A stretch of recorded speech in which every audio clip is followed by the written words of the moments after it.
just had a sad moment listening to music. That was an interesting sad moment I just had. What do I mean? I was listening to a piece of music just now, and it hit a groove that I really liked. A groove. There was a sound sequence on loop, on a kind of loop. And I thought, yeah, if you just continue this and intensify it, and then make it a 30-minute excursion into this sound as it gets louder and modulates. Okay, and then it stopped. And then I felt sad.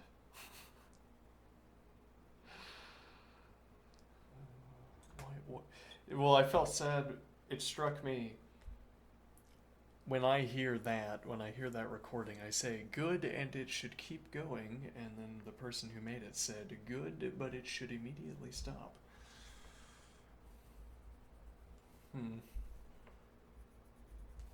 Feels bad. Let's see.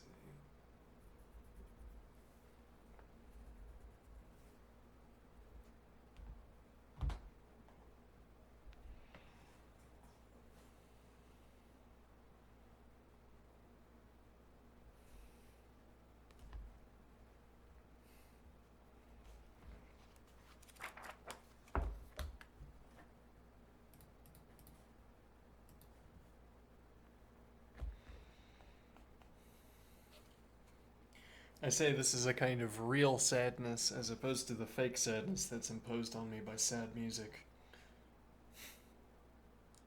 It's like if you gave me sad news with a singing telegram.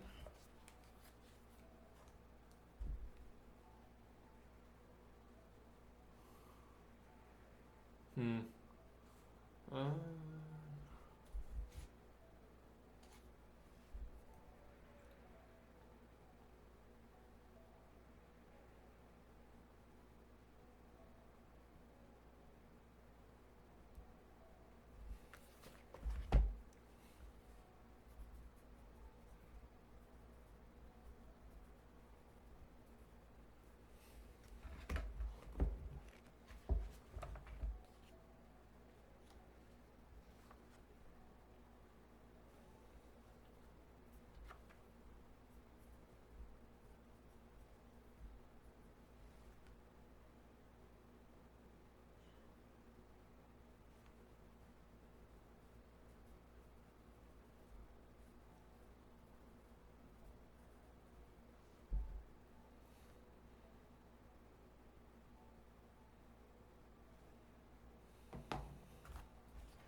Hmm.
not sure what it is that we're examining here. It's strange.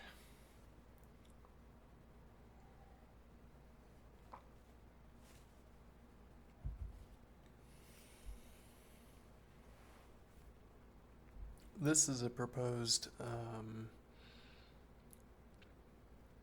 one moment.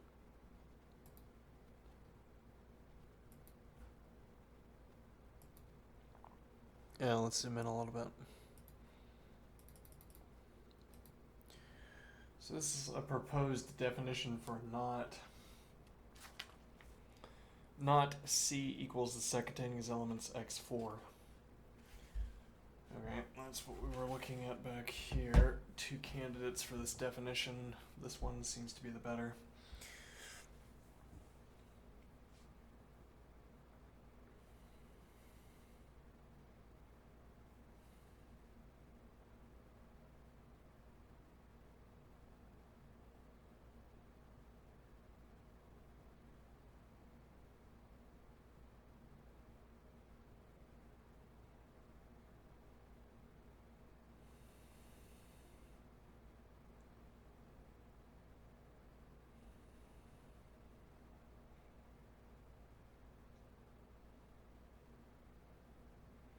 Yeah, it's not clear what the quantifiers are either doing or not doing in these expressions, which is what I'm spending a lot of my time thinking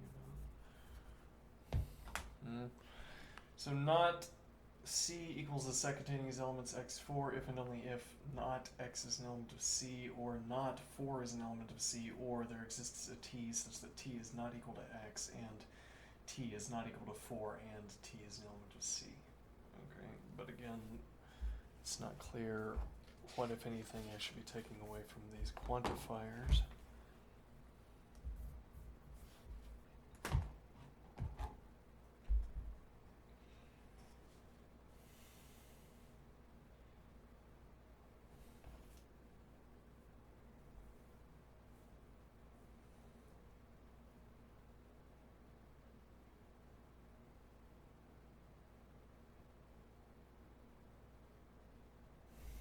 Are we missing a term here?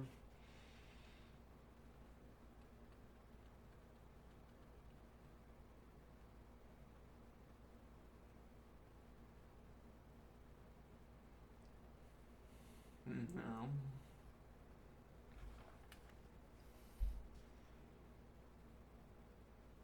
This is the then x is an element of a. No, rather, this is the from the tau expression where we say C equals tau of x and x is an element of A, then S is an element of C. And then we take the conditional equivalence so that we have not C equals tau of x, or not x is an element of A, or S is an element of C.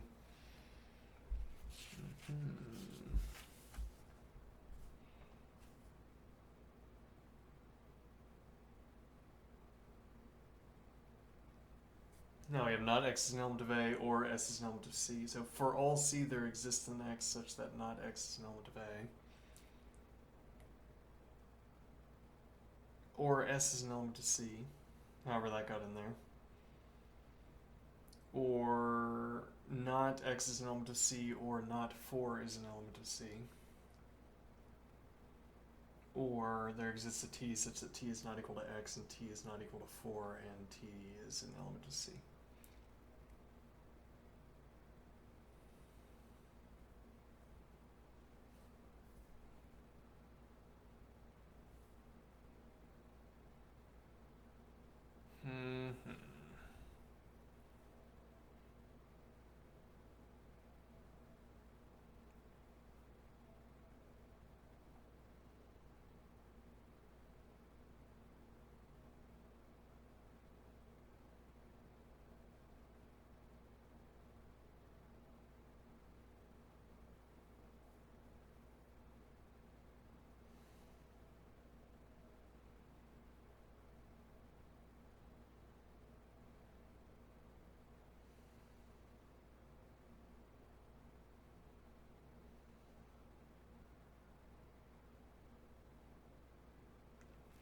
For all C, there exists an X such that not X is an element of A, or S is an element of C, or not X is an element of C, or not 4 is an element of C, or I don't know. It just doesn't ring in my ear.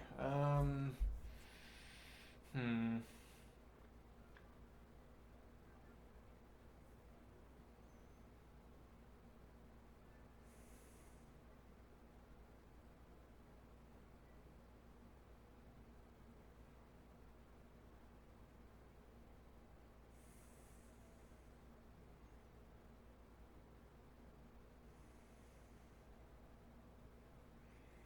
So this is a way of, again, this definition is a way of capturing this case where C is equal to the set containing its elements X, 4, Y.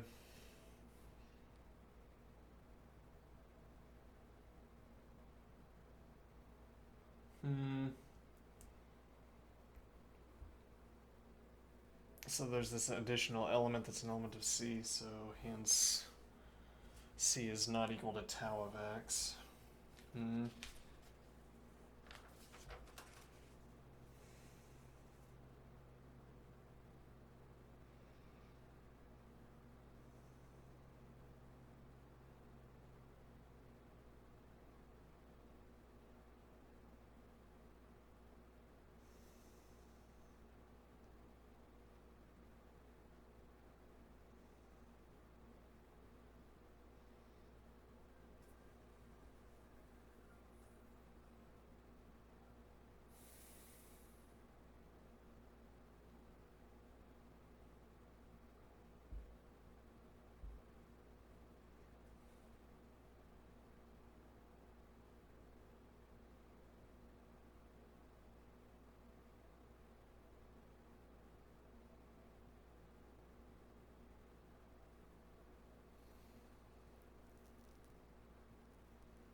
Yeah, well, I mean, in part, this is a question about giving ourselves a good final line.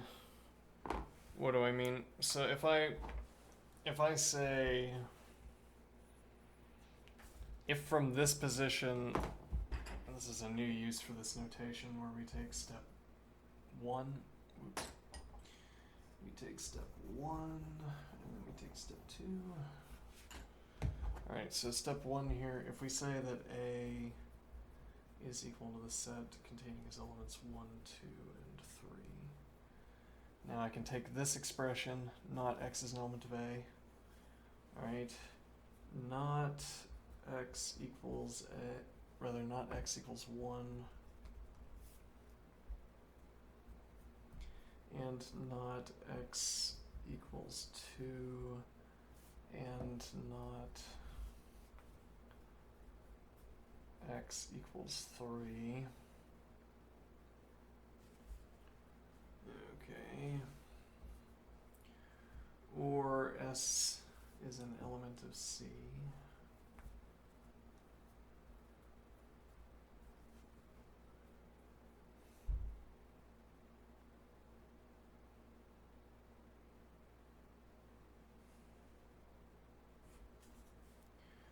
Or not X is an element of C.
I'm thinking of how these could turn into specifications in a program.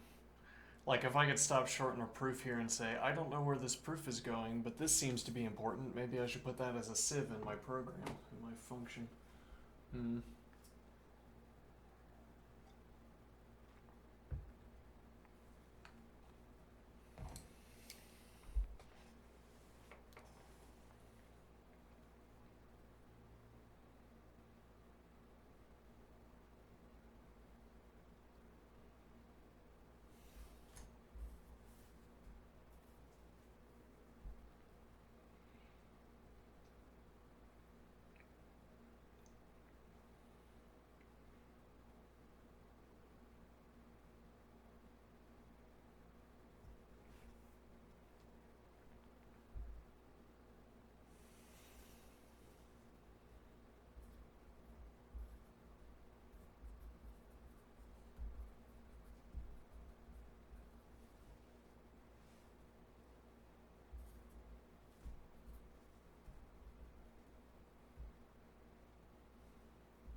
What does any of this mean?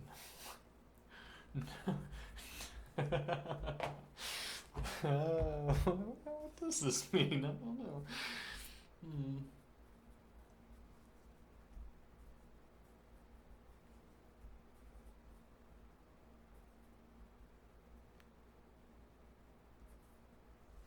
Hmm.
This is meaningless gibberish.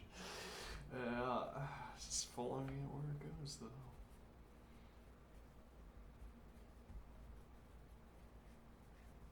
Hmm.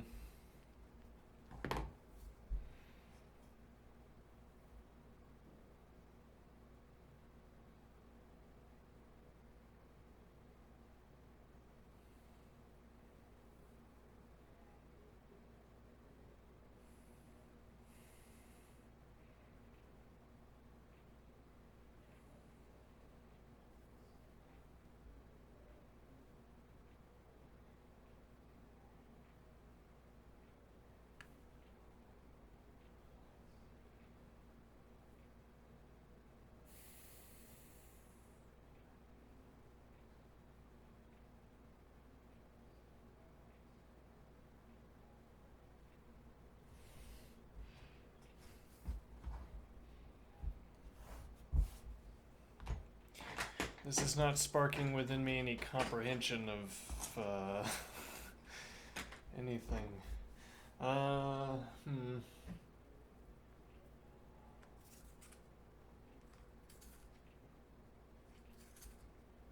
Perhaps that's my fault. Maybe. Um.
This Bloody Mary is like drinking chili.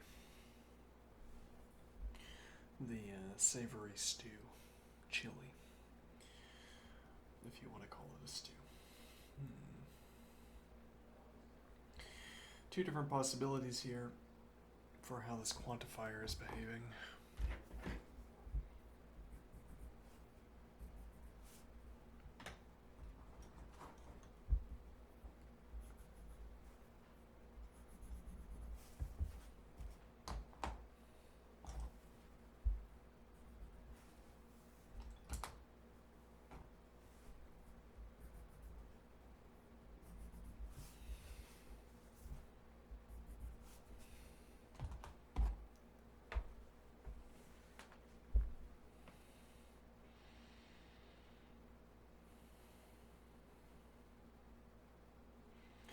Here, there exists an x such that if c is equal to tau of x and x is an element of A, then s is an element of C. Okay. And I think that doesn't make any sense. Okay. There exists an x such that if there exists an x such that c equals tau of x and x is an element of A, then S is an element of C.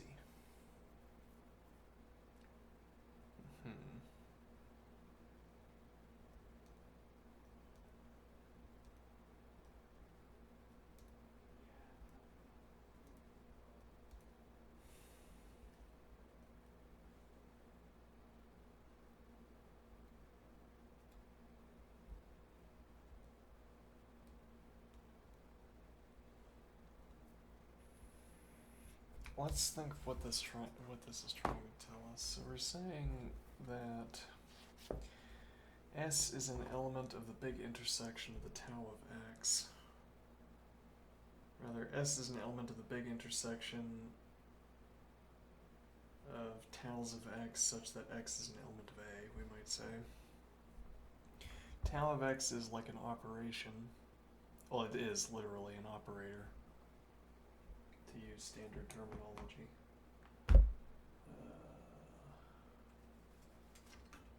Literally an operator. Okay. And what's the point there?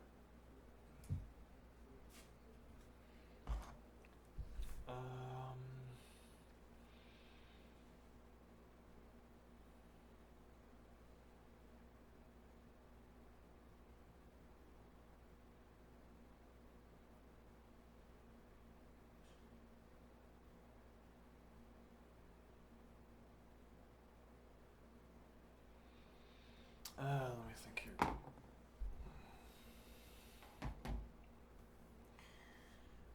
Okay, so we're saying tau of x is an operator. It takes as input an x, okay? When this says the big intersection where x is an element of A of tau of x, alright, we're saying we have a set A filled with individuals, could be individuals, and we're treating them as individuals in this case.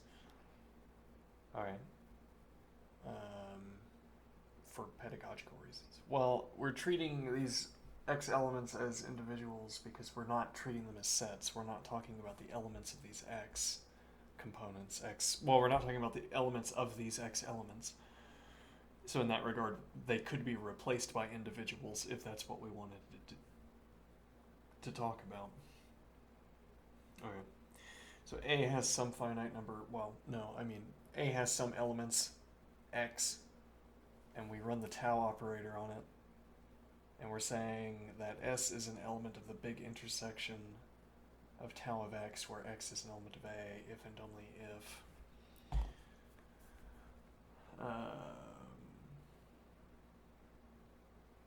well, we've made it to this point at any rate. It should be, there exists an x such that C equals tau of x and x is an element of A, then S is an element of C.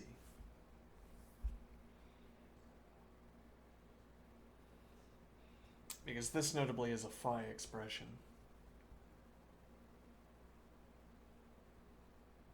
Wait, hold on, what do I mean? Let me see here. No, we would have to go back to the original. If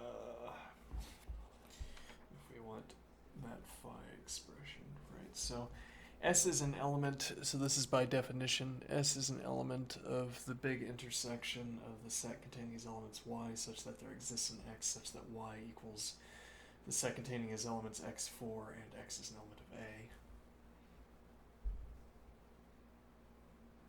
Okay.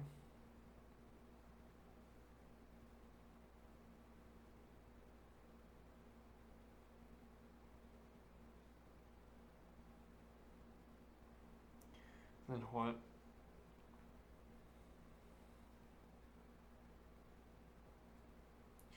So this is, we're taking this is the phi expression. If we back with our definition by abstraction, this would be the phi expression. There exists an x such that y equals the set containing its elements x4 and x is an element of A. Okay, so C is an element of this set if C is equal to the set containing its elements 4 and the set containing its elements x4 and x is an element of A. Okay. So S is an element of the big intersection if and only if there exists a C set, well no, rather for all C, if C is equal to the set containing its elements x4 and x is an element of A, then S is an element of C. Okay, but this is I guess this is a particularly strange.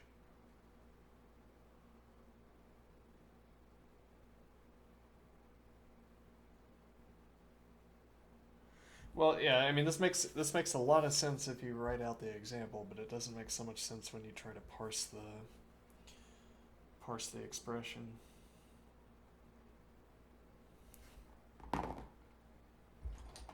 I think we have to settle on this case. That this is the quantification that we want.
The non-crosshatched biconditional.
head is bumping against the camera. What time is it? It's about time for calculus.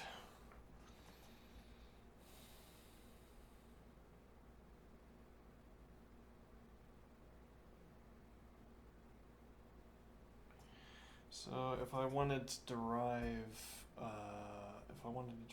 so if this is my definition of equality between these two sets, I could say not C is equal to the set containing its elements X for if and only if not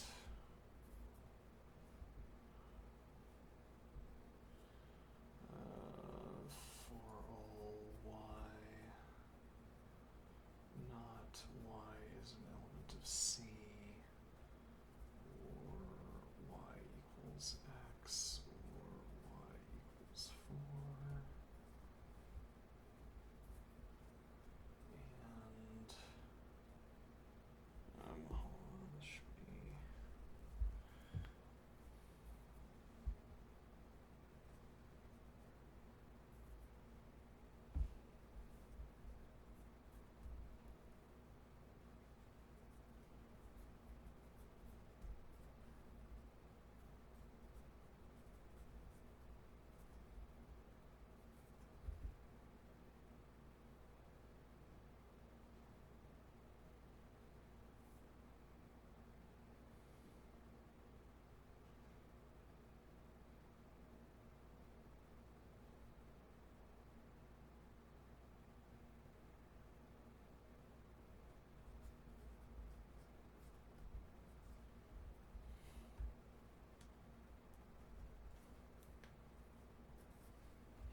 actually, so what we should probably do with quantifiers,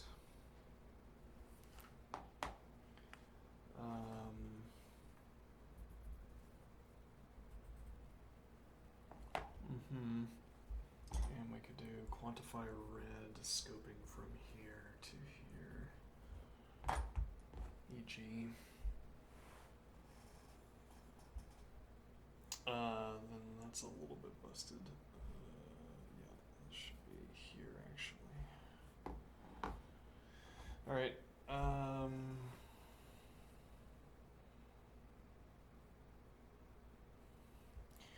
now if I distribute this horrible negation, I get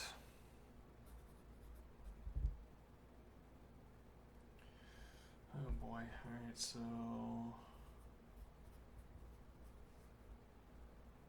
y is an element of C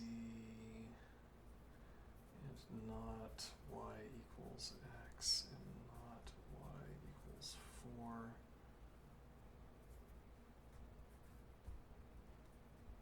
Or y equals x or y equals 4 and not y is an element of C.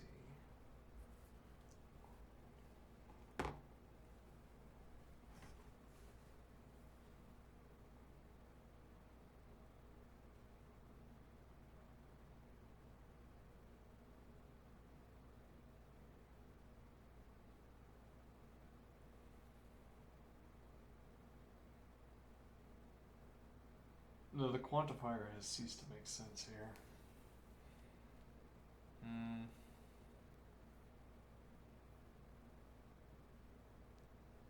No, I think it still makes sense. It's still binding across that same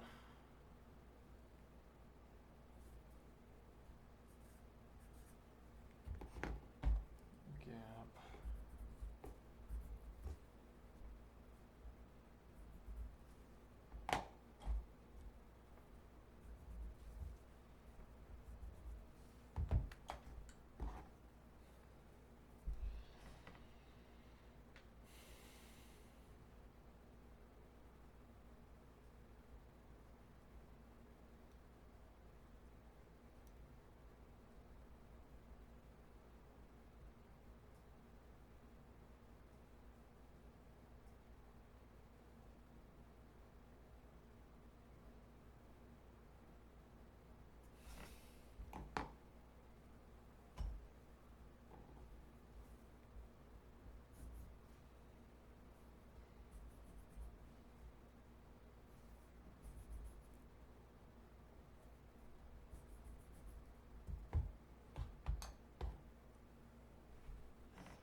Yeah, it's about time to switch over to calculus, but for this last point,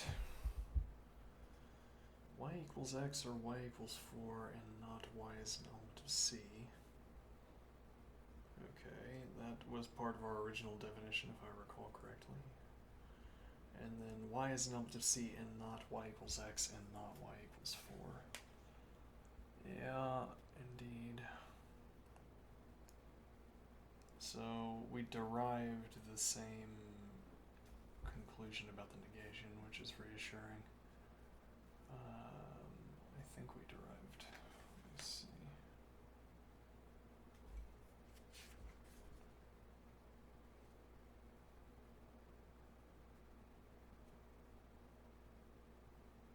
Not x is an element of C.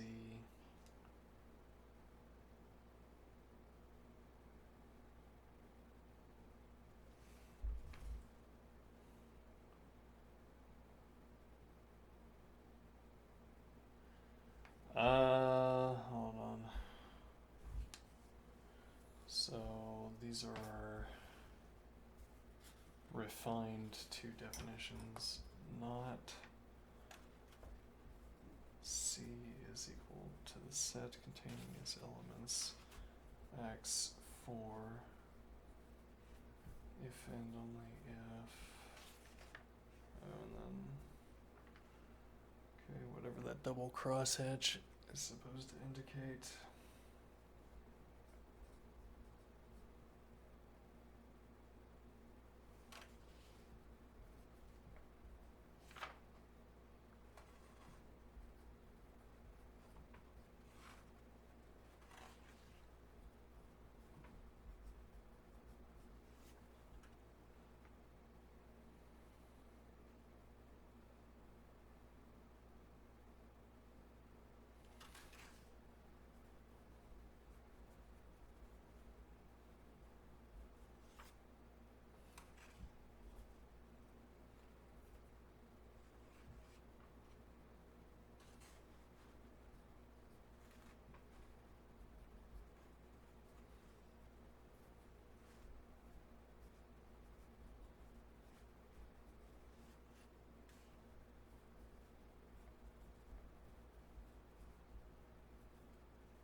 Unclear.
You've got to put down the pencil. You gotta put down the pencil. It's so good.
Okay.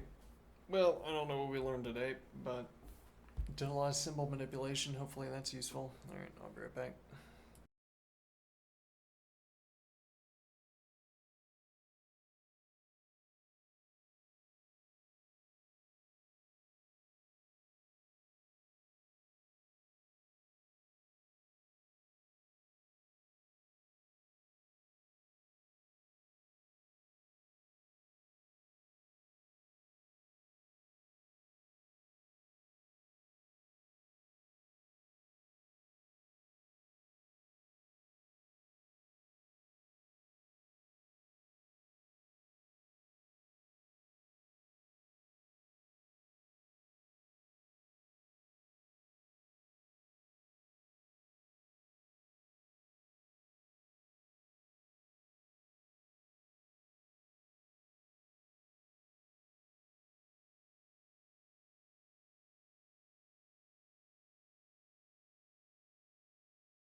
Oh, I forgot to unmute.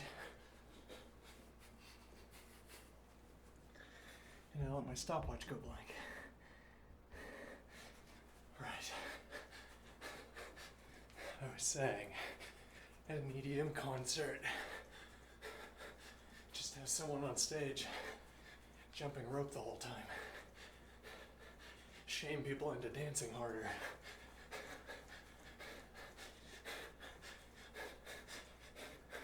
3 straight hours of jumping rope. Well, maybe not 3 straight hours, I don't know. Some number of hours.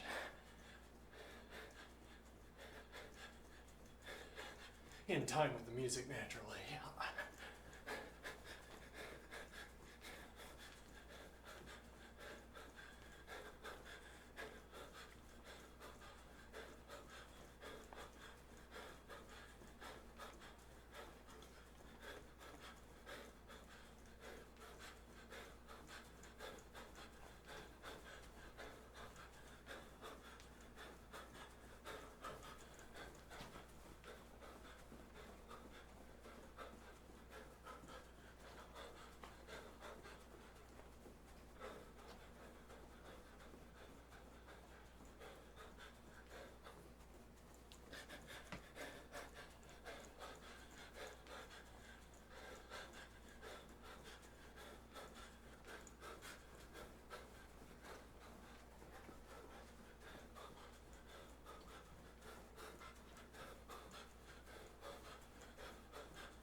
Okay.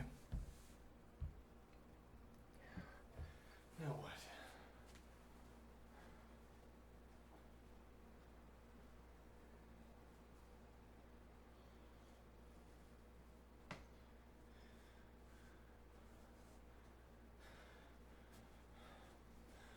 Now, I proposed the option earlier. I'm not going to act on it now, but proposed the option earlier that we could read chess books.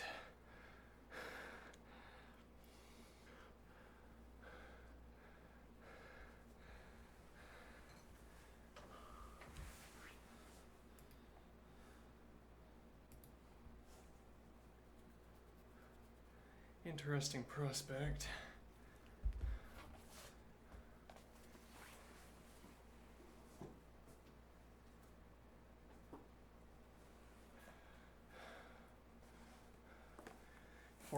that would be a way of wringing another hour of focus out of our exercise segment.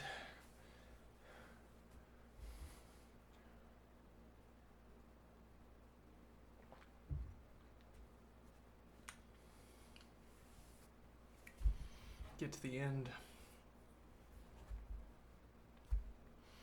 Get through 2 hours of the exercise segment and then study chess for an hour.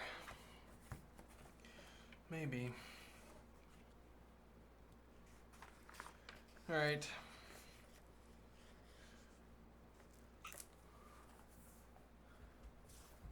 Now what? I'm gonna make an executive decision here. We're gonna move on without finishing this last exercises. Alright.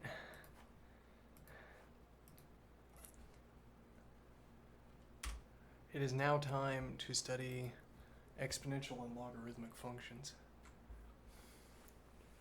Now, if I were a puzzle master, if I were a board game designer making the calculus board game,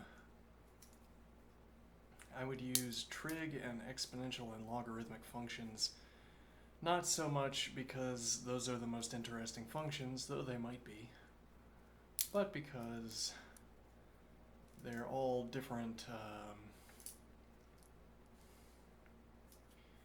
well, like logarithmic functions and trig functions are not solvable by hand.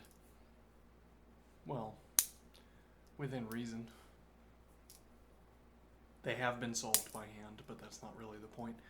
Point is that you're never going to interact with the logarithm or the trig function in any way except using the calculator to give you the result. Or rather, you can transform logarithmic and trig functions according to rules. It's interesting that the rules that govern...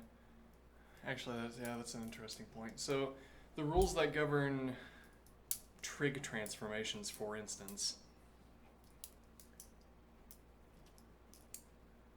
you could look up the truth of them in trig tables. If I say that, if I have a formula, for instance, okay, I have a trig formula that tells me that trig function of 2 theta is equal to this other trig function. Okay. Now, I can look up in a table of values the values necessary to find out whether that equality is true.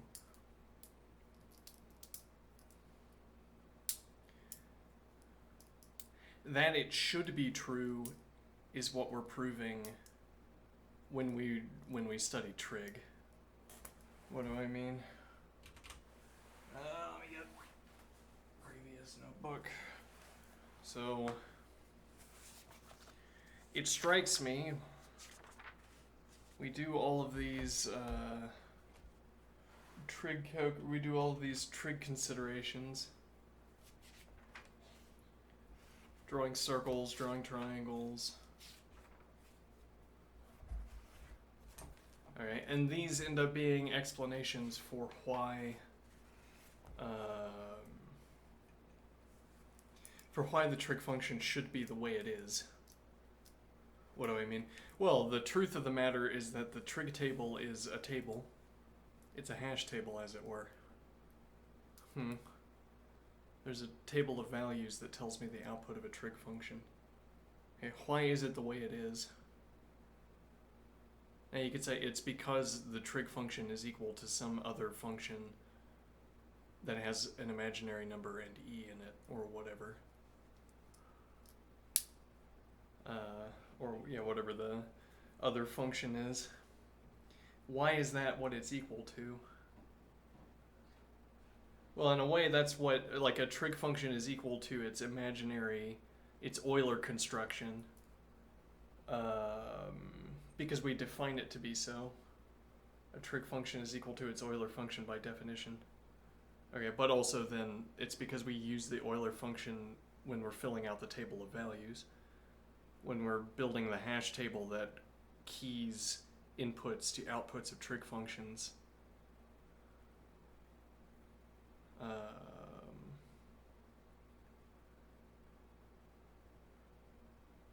We are, let me see here. Well, we're using the Euler, like there's something Euler defined. I don't know. It could have been someone else. A function where you can calculate it by hand. Okay, you can use it to calculate the trig functions by hand, which is something that we don't know how to do. Notably.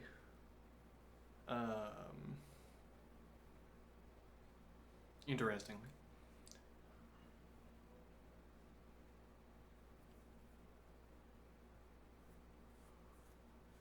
Now what I'm saying is that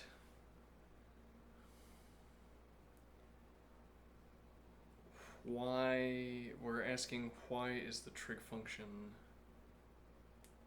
No, I'm dropping my point here. Yeah. Well, I'm making some point about how the trig functions are... We reason about them using circles and triangles. Okay, we make proofs about them, but these proofs are explanations for why we get the values out of the trig function that we do. These proofs are not, for instance, telling us what the values are.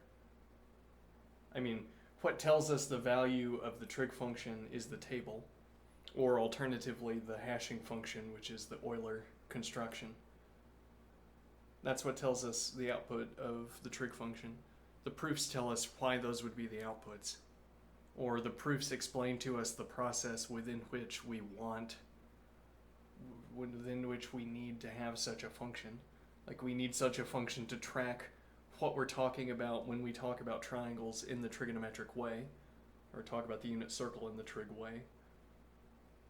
Now, but really the point I'm making here, I think, is that the trig functions are just operators, okay, with a button on the calculator. Okay. And my point there is that then, well, I mean, if you have a function that is algebraic in nature instead, then that sort of obscures the functional relationship between the inputs and the outputs, so I'm imagining here.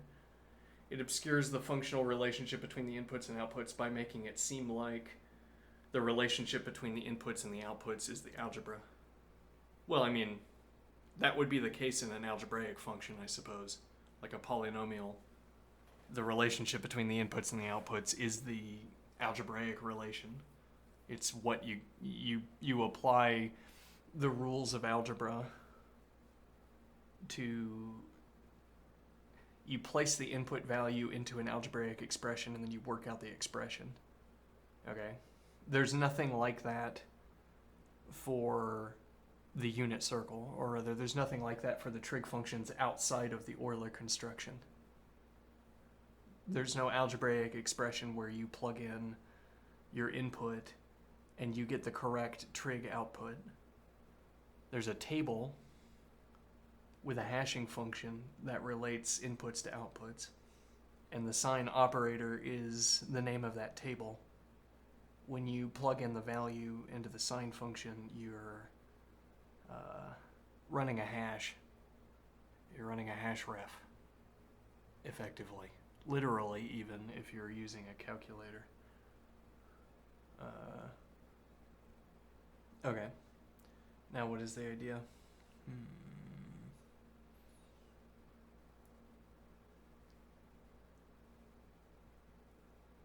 Similarly, when we have the logarithm, we're not going to be able to calculate those by hand in almost any of the cases.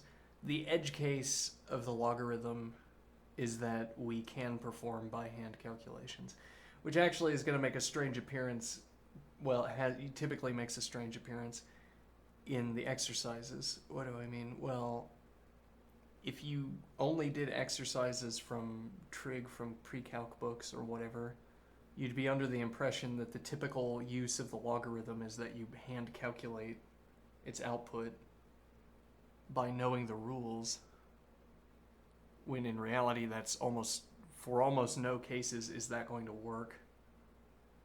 It's only going to, well, yeah, I mean, for a vanishingly small number, if we think of the naturals as being sparse within the reals, as it were.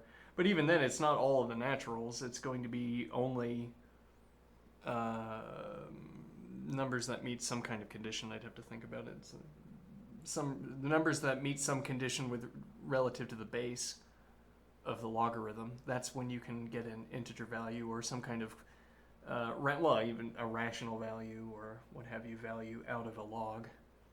But if you only did the exercises in books, you'd be under the impression that logarithms were typically solvable down to integers or rational values. So I'm imagining. Okay. Now what is the point? Well, so like with the trig function, the log function is just an operator. And we have log tables. And there is a way to hand calculate the logarithm. Probably an Euler construction. Probably. Okay.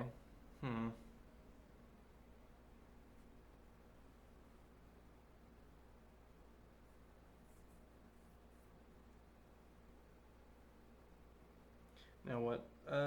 Fiddling with my hair at the moment. One moment.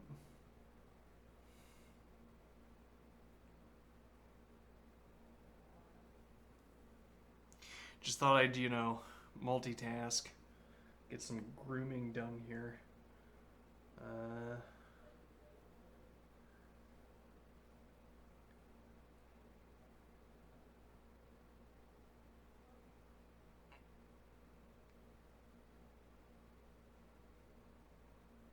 Taking a little bit longer than anticipated. One moment. Anything else to think about? Exponential functions. Exponential functions are more of an edge case because they're a way of writing out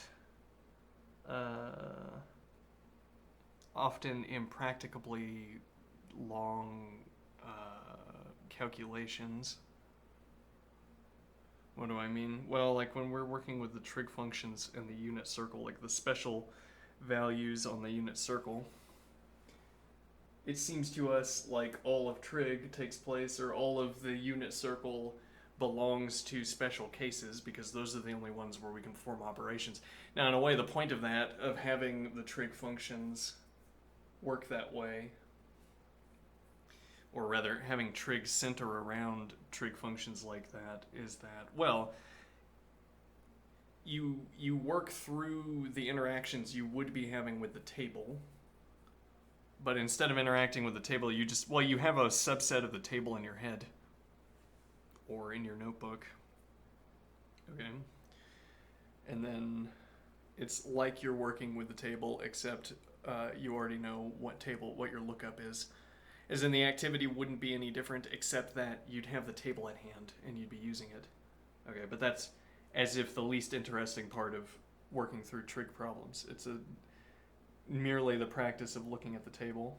Now, if you had to do that, if you had to have a table at hand, so now we don't need the table at hand, and instead the point of trig is to show us how functions work. It's to give us a toy example of a function where, if we want to think about functions as functions, so I am thinking, when we want to think about functions as functions, instead of functions as algebraic expressions,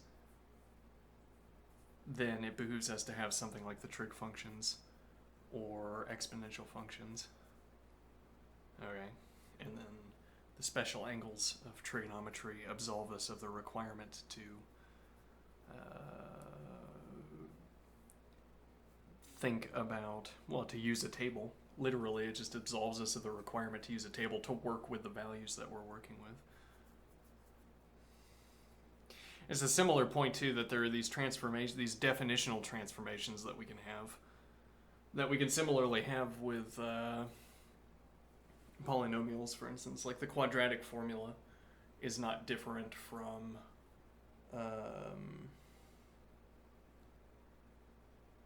let's see. The quadratic formula is not different from, so the point that we have definitional transformation of trig functions. So independently of knowing the relationship established by the function, the sine function between input and output, independently of knowing the functional relationship between theta and radian value. No, theta and the cosine and the sine. Oh, okay, so beyond knowing the functional relationship, right? So we know definitional relation. We know transformations of trig functions. We have proofs, though. Again, it's a bit odd to say that we have proofs in trigonometry. I'm thinking this is more of a philosophical point. It's a bit odd to say that we have proofs in trigonometry when what we're proving is, as I was thinking, if I keep thinking in the same line, what we're proving is a justification for why the trig table has the values it does. Or we're proving a justification for the association we have between, for the hash table that we labeled sine. It's the proofs in trig are a proof that we should construct a hash table, because constructing that hash table will facilitate this practice of pointing at a circle, pointing at a triangle, and then talking about an angle or talking about a length. Okay, and when we form a proof, well, we as in trig we establish proofs about the circles that we're pointing at. We establish proofs about the triangles that we're pointing at, and then we say, as it were, a good sine function would make note of this point that we just noticed about the unit circle. Okay. Or the idea of an inverse, well, no, that's not a good follow-up. But yeah, so these proofs, such as they are in trig, they're not proofs about the trig functions. The trig function is literally the Euler construction, or it is literally the table. What there is to prove about that is, well, I don't know, I mean, again, you note like a pattern in the hash table. You have a hash table that corresponds to the sine function, the cosine function, any of these trig functions. And we're saying that the proof is about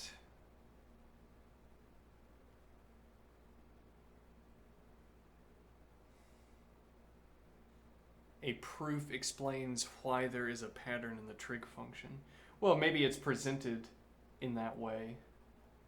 A proof explains why there is a pattern in the trig function. If so, then here the word why means the proof in trig explains why Euler designed the function, designed the construction for sine the way he did. As it were, or whatever function we use to generate the trig values, the reason it looks the way it does is because of this pile of proofs.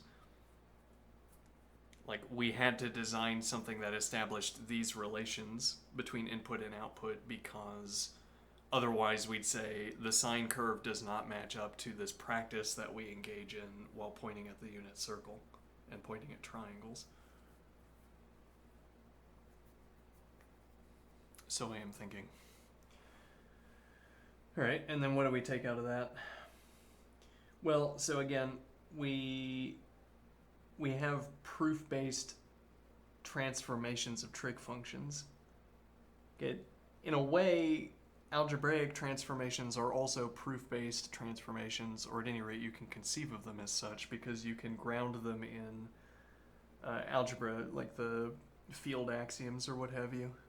You can ground them in rules for syntax manipulation of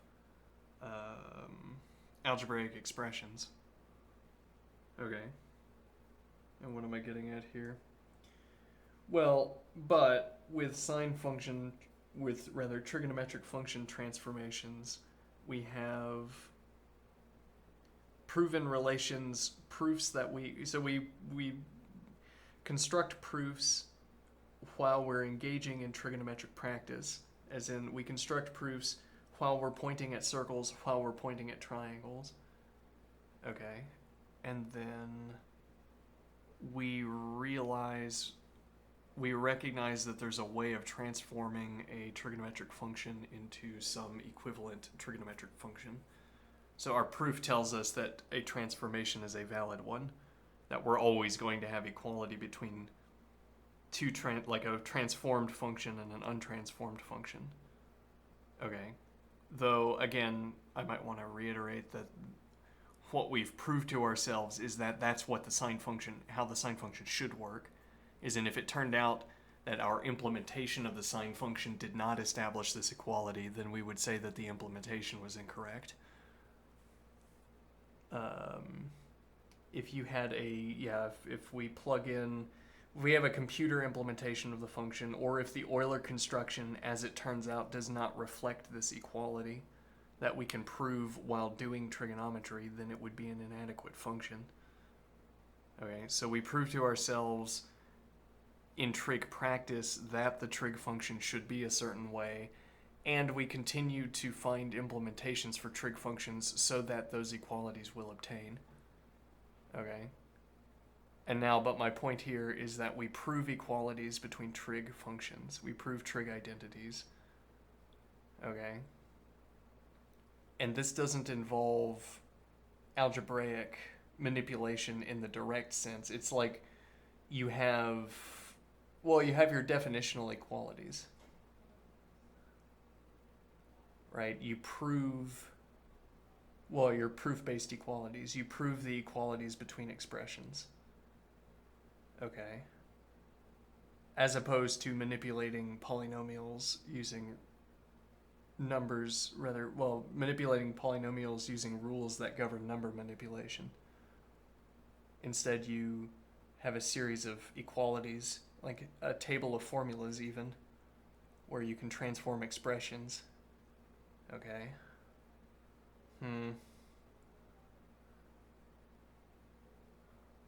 What point am I making here?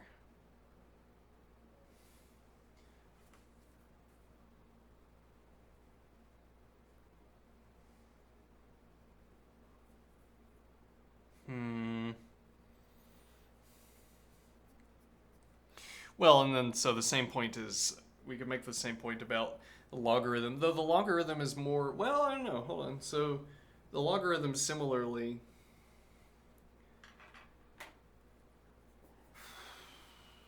but with the logarithm we have equalities between, like we have a way of re-expressing the logarithm in terms of I don't know if I'd say a polynomial, maybe we would say, I'd have to think about what constitutes a polynomial. But we have a way of restating logarithmic functions, an expression involving a logarithm in terms of polynomials, let's say. Okay. Now, with the Euler construction, we also have a way of restating trigonometric functions in terms of a polynomial. Suppose. Okay.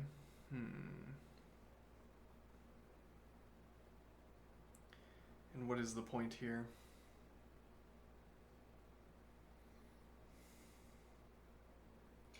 Well, so if we wanted to find and replace all instances of logarithms, we could do so because we have the formula for doing so. As in, we could replace every instance of a logarithm with a polynomial. Could we? I'd have to think about how logarithms work. Well, I say with a polynomial. If that's not what we mean by polynomial, then simply we could replace every instance of a logarithm with another expression. Let me see.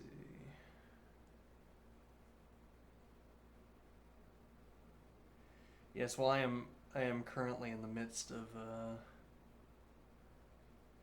fiddling with my hair in an obsessive fashion.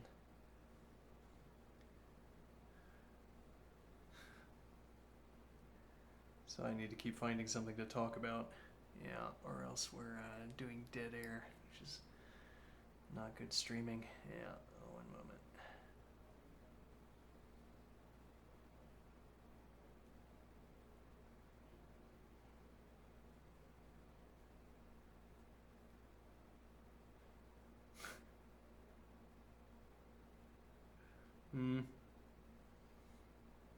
It was a valiant effort to continue talking about functions. Ah, yes, so we have. Well, so we have. With logarithms, we have replacement expressions. So I have log base b of n, log base b of x is equal to something. Yes. Well, it's equal to. We have to prove only once, as it were.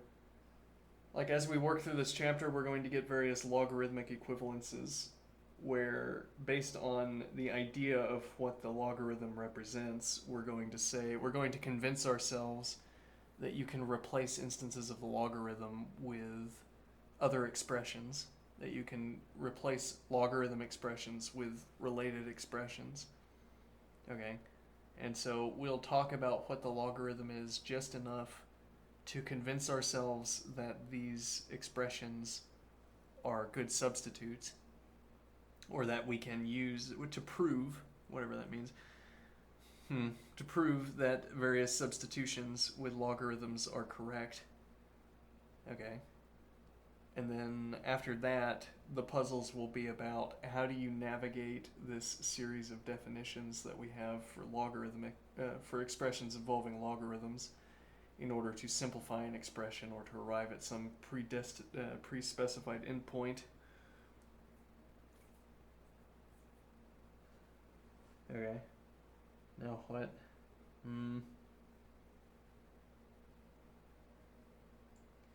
Now this is like with the trig function, where we explain to ourselves why a trig function, we prove to ourselves the equivalence between a given trig function and its various equivalences. Okay, we prove the various substitutions that we can make of trig functions.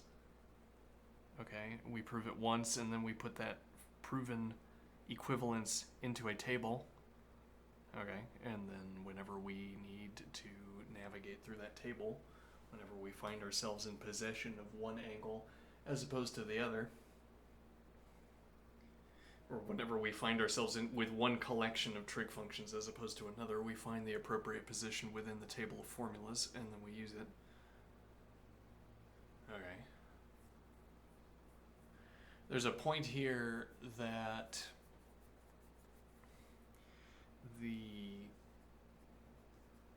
you could use the formulae.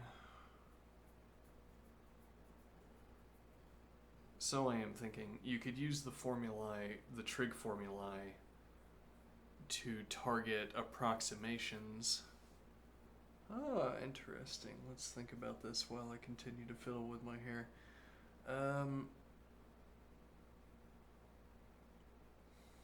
What do I mean here? The idea that you can form approximations using trig functions. What do I mean by approximations? I mean that, let's see.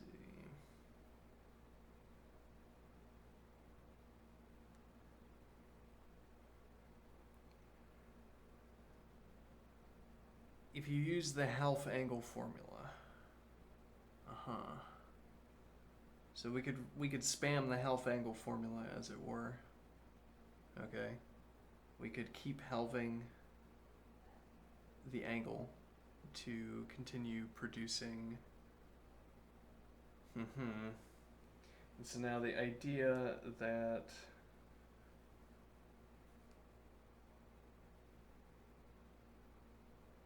well, so if we merely repeat the half angle formula, so I am thinking we can get closer and closer to zero. Well, we can target a series of values that are between 1/2 and 0. Okay. It's not like it's not linear. It wouldn't be a linear of sequence of values that fall in a line, but we spam the half angle formula, getting an output, feeding it back through the function. Okay, and we would be approaching 0. Well, we'd be approaching 0 on a particular sequence. Interesting. If it turned out that there was a value that is close to this half angle formula sequence on the way to 0, we could approximate it. We could target that value by performing the half angle function over and over again using the half angle formula. Okay. This is becoming a kind of litany of facts about trig. Yeah. Hold on.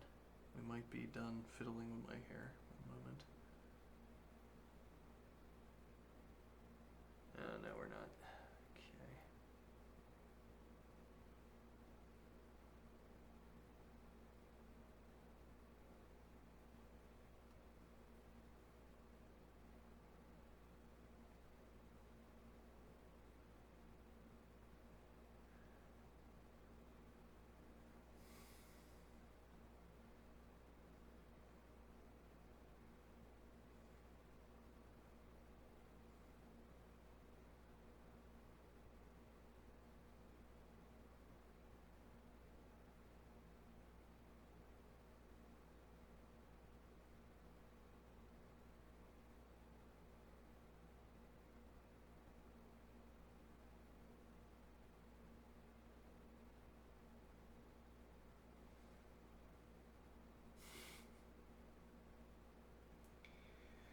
Yes, well, I mean, ideally, I would be an inexhaustible font of observations.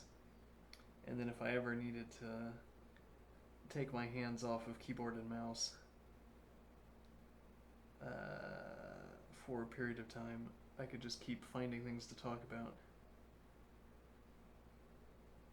Well, actually, I probably could have started. Yes, why haven't I? Okay, let's see. Exponential and logarithmic functions, all right? Identify or learning objectives. Identify the form of an exponential function. Explain the difference between the graphs of x to the b and b to the x. And explain the significance of the number e. Identify the form of a logarithmic function. Explain the relationship between exponential and logarithmic functions. Okay. Describe how to calculate the logarithm to a different base. Identify the hyperbolic functions, their graphs, and basic identities. Intriguing. In this section, we examine exponential and logarithmic functions. We use the properties of these functions to solve equations involving exponential or logarithmic terms, and we study the meaning and importance of the number e. We also define hyperbolic and inverse hyperbolic functions, which involve combinations of exponential and logarithmic functions. Okay. Note that we present alternative definitions of logarithmic functions in the chapter Applications of Integrations and prove that the functions have the same properties with either definition. Interesting. All right, so. Oh.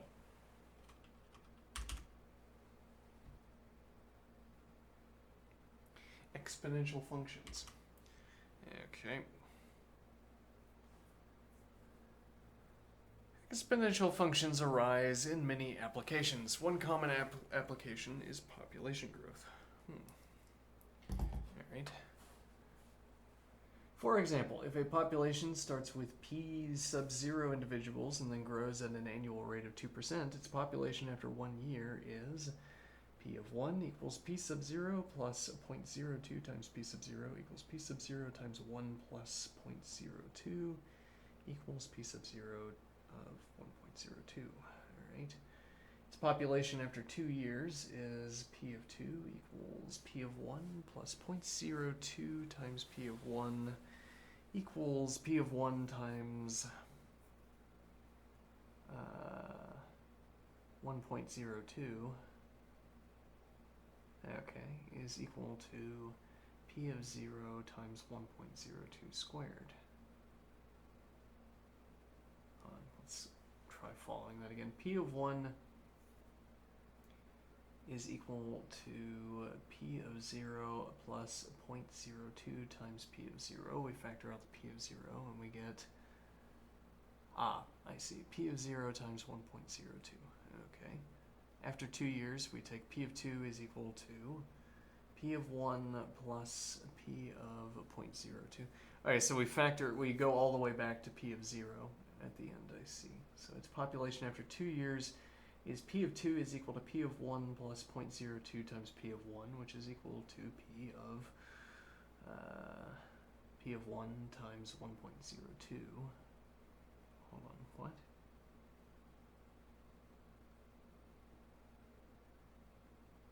There's something confusing me here.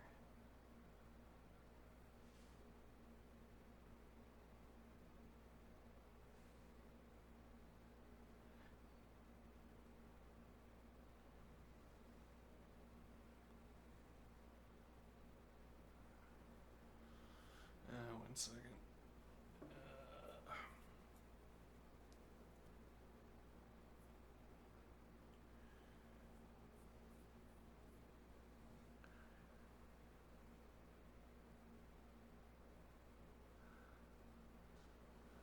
Let's see.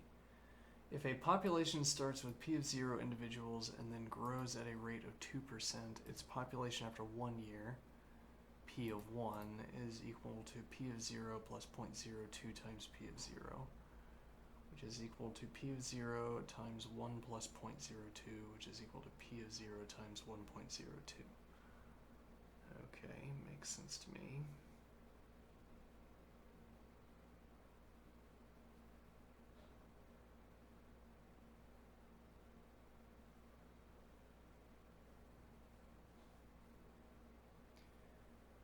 Yeah, I think the confusing part here is the mixing of parens and function calls.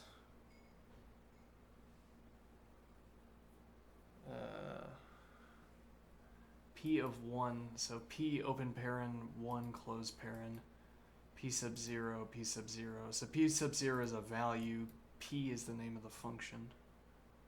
Okay. Let's see, so what does that tell us? Then p sub 0 is a value times 1.02. Yeah, well, p sub 0 is the initial population, which would be the value, where we would look up the value, as it were. Okay. Let's see, p of 2, population of 2. Okay, so, I mean, we could call that p sub 2 and keep using the subscripts to avoid this confusion. And then that would be p sub 1 plus 0.02 times p sub 1, which is equal to p sub 1 times 1.02, which is equal to, right, p sub 0, yeah, because we have that p sub 1 up here is equal to p sub 0 times 1.02. So we have p sub 1 times 1.02, then p sub 1 equaling p sub 0 times 1.02, it's 1.02 squared. Okay. In general, its population after t years is p of t equals p sub 0 times 1.02 to the t, which is an exponential function. More generally, any function of the form f of x equals b to the x, where b is greater than 0 and b is not equal to 1, is an exponential function with base b and exponent x.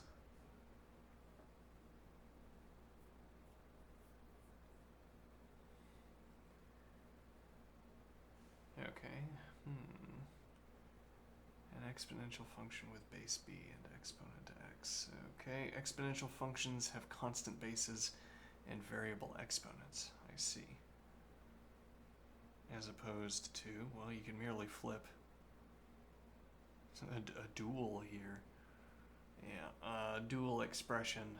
Exponential functions have constant bases and variable exponents as opposed to variable bases and constant exponents, which would be the components of a polynomial function.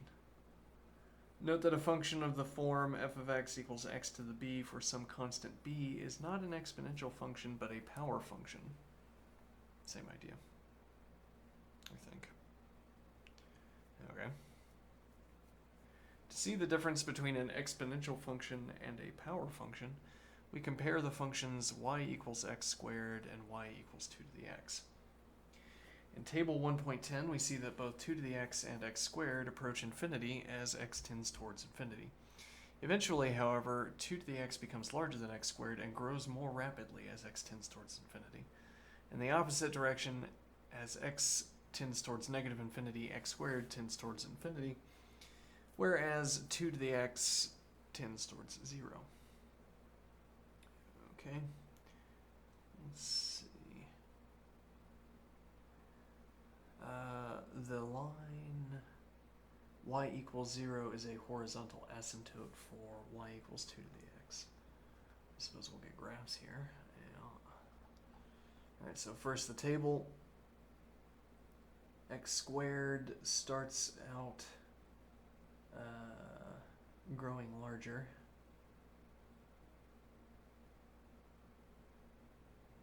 Well, if you start at 0. Yes, well, 2 to the x is increasing in size because it's never negative. No, rather, is increasing in size because it tends towards 0 as x tends towards negative infinity. So it's at its minimum when... Well, yeah, I mean, we're providing these kinds of concept-based descriptions. Hold on. What am I trying to say here?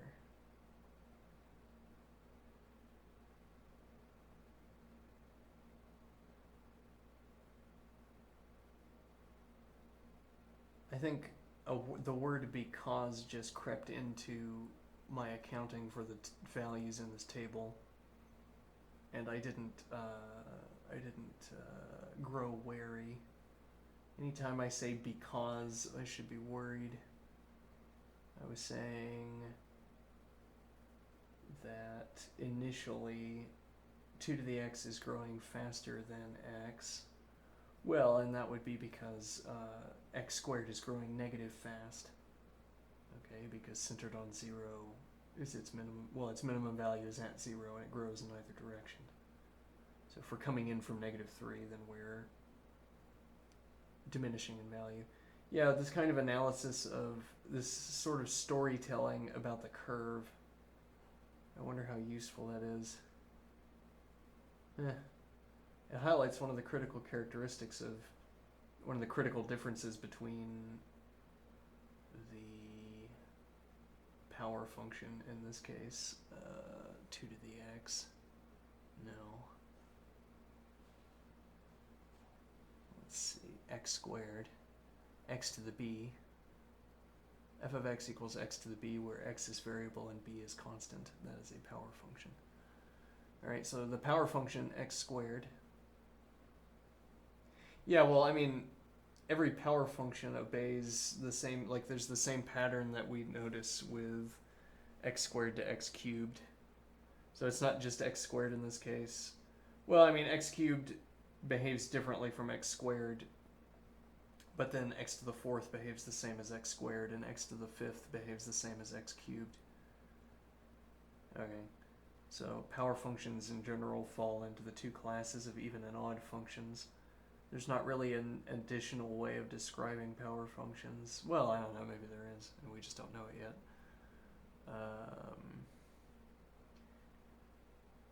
Okay, let's see.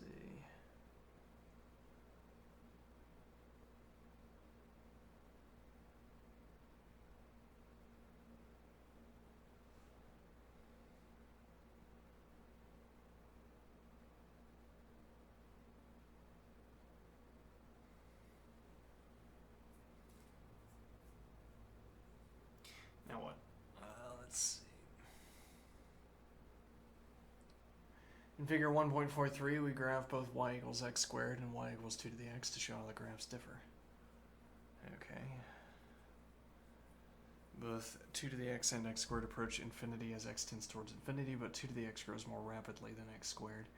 As x tends towards negative infinity, x squared tends towards infinity, whereas 2 to the x tends towards 0. Okay. Evaluating exponential functions.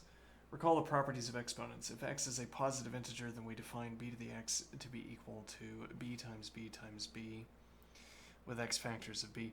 Yeah, and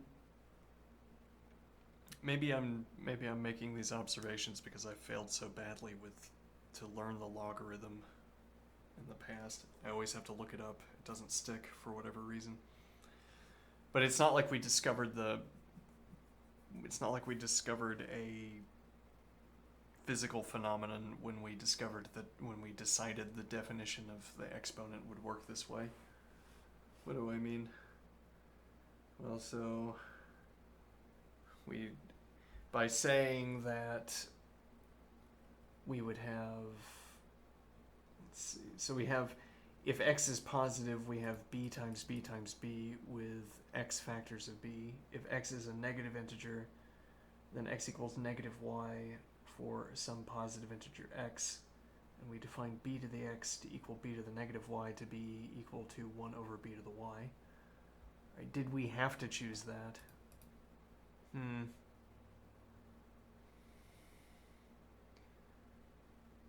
Well, I mean, we needed continuity, and apparently we get continuity. Yeah, though continuity is relatively easy to get around 0, right? What do I mean? Like, we need, so if we zoom in on our function here, we have continuity from the positive domain to the negative domain. The curve connects up. Okay. There are other definitions, there are other rules for how we deal with negative exponents that would not have this property, where we would not line up we wouldn't line up the negative and the positive domain.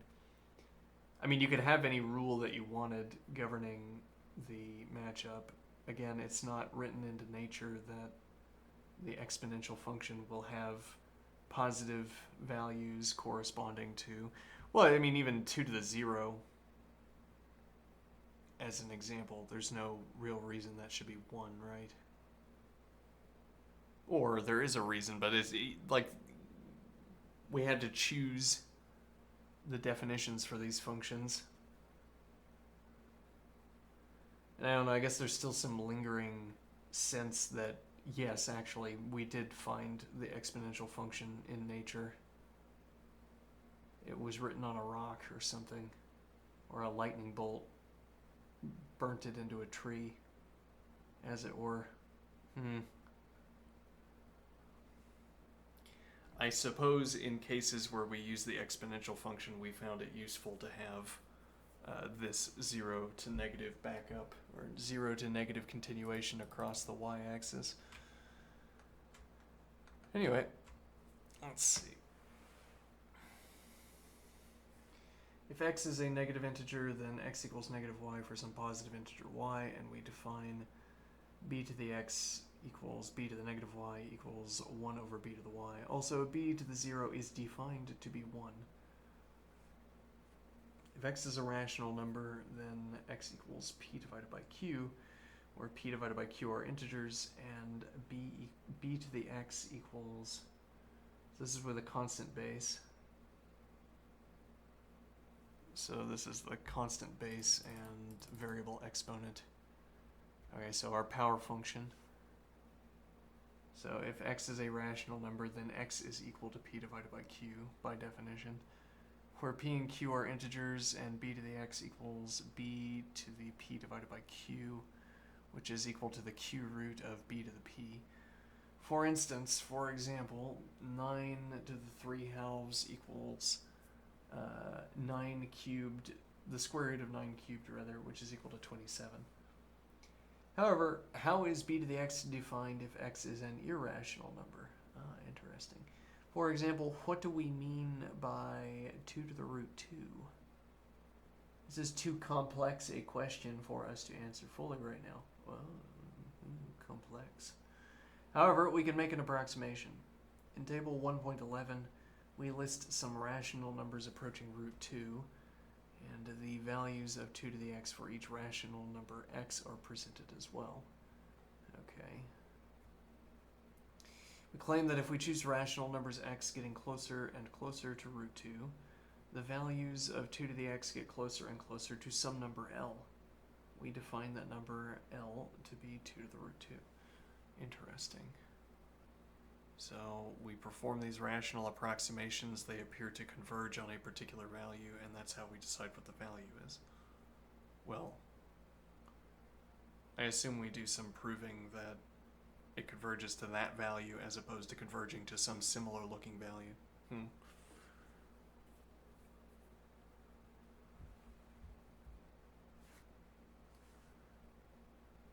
What would you say that value is? I don't know. Example 1.33, bacterial growth. Suppose a particular population of bacteria is known to double in size every 4 hours.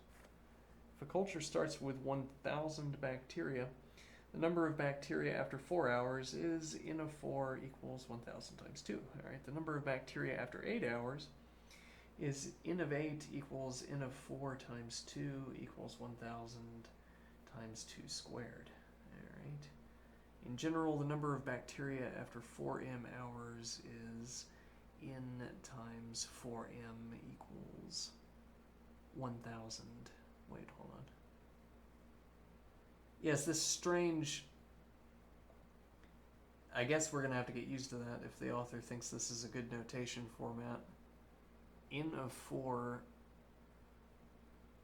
is equal to 1,000 times 2, as opposed to n times 8. Well, I mean, you typically wouldn't write in open paren 8, close paren to mean n times 8 anyway, because... Yeah, well, I mean, that distinction is obscured when you have this case.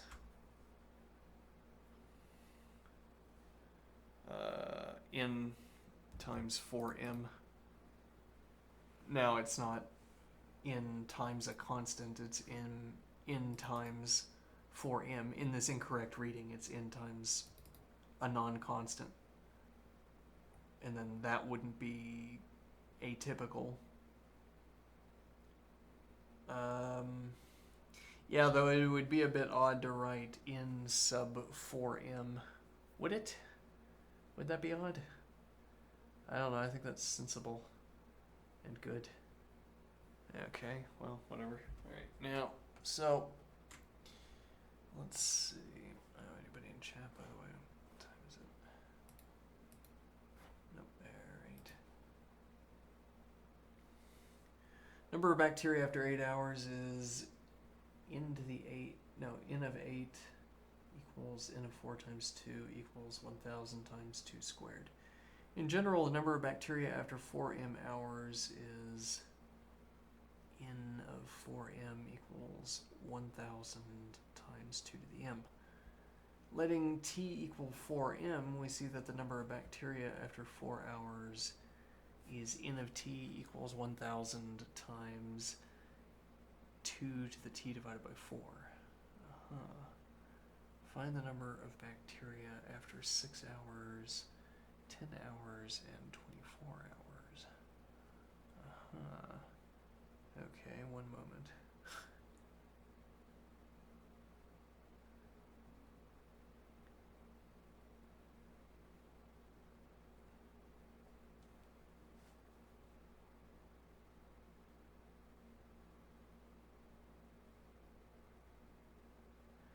This is not the typical... I will not accept charges that this is the typical stream. This one's a bit off.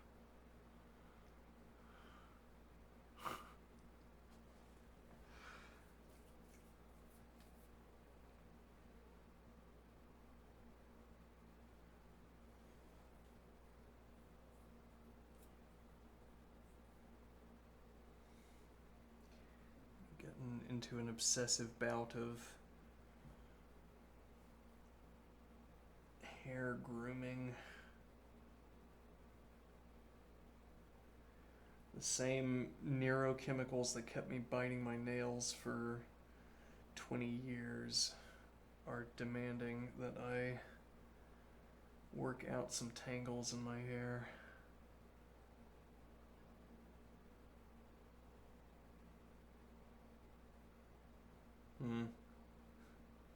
Bad content. Yeah, well, can't win them all.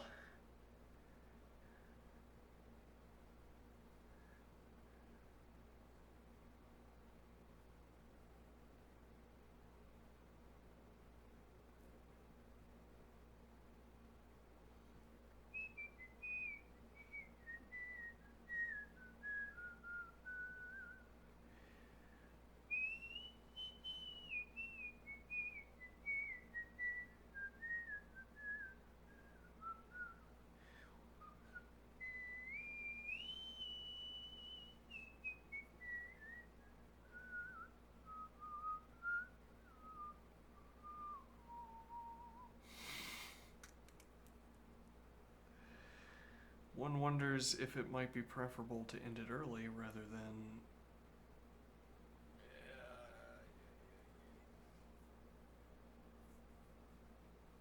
I mean, maybe actually, but.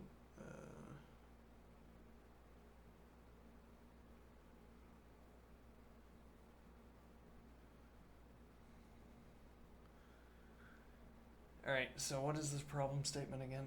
Suppose a particular population of bacteria is known to double in size every 4 hours. Okay. If a culture starts with 1,000 bacteria, the number of bacteria after 4 hours is N of 4 equals 1,000 times 2. Yeah, I mean, violating the convention of capital letters is also a bit odd here, though if we go back up, this did not violate the convention of capital letters. For the function, well, we have capital letters for both the function and for this p sub 0, the first instance. So I mean here specifying p sub 0, well, p sub 0 would be p of 0 in this setup that we have here. Not for nothing. Which makes this particularly confusing.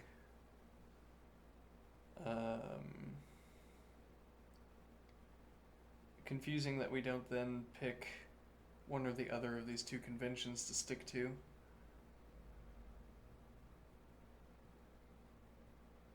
And now if we come back down here, we don't have capital letters.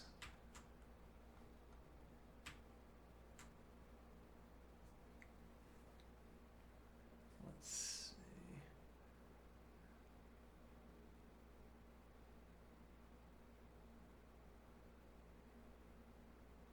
Yeah, and then having N sub 4 would maybe be a bit odd. A bit anti-conventional as well. Suppose a particular population of bacteria is known to double in size every 4 hours. If a culture starts with 1,000 bacteria, the number of bacteria after 4 hours is N of 4 equals 1,000 times 2. You could also normalize this around the doubling period and have N of 1 equals 1,000 times 2. Number of bacteria after 8 hours is N of 8 equals N of 4 times 2, which is equal to 1,000 times 2 squared.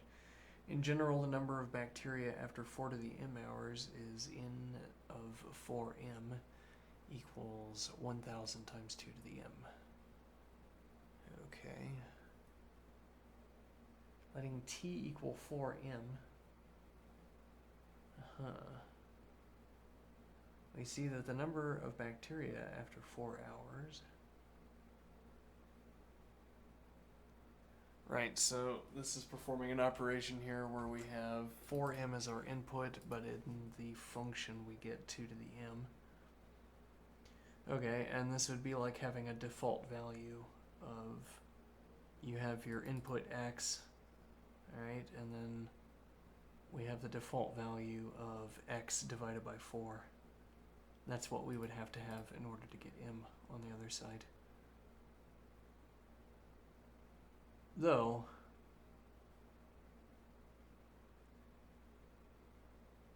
I mean, you could also obtain that by having root. If we had cm, it would be root c divided by 2 m instead of divided by 4. Interesting.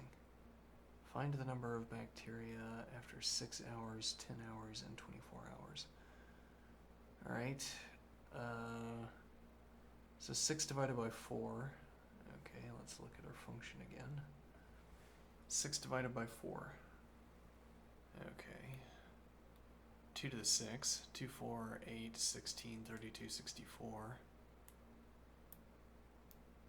The 4th root of that. Alright, I feel like my spirit is not in this activity at the moment.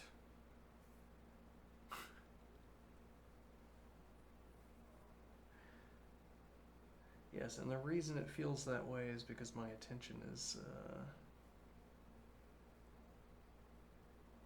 on my hair at the moment. Obsessively so.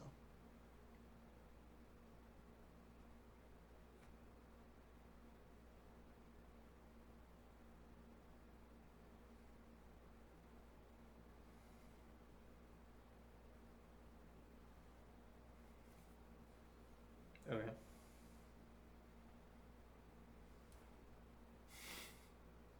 I'm gonna call it early. Strange day. Not an excellent stream.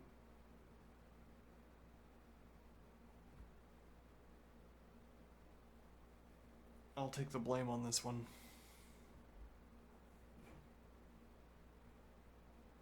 See you next time.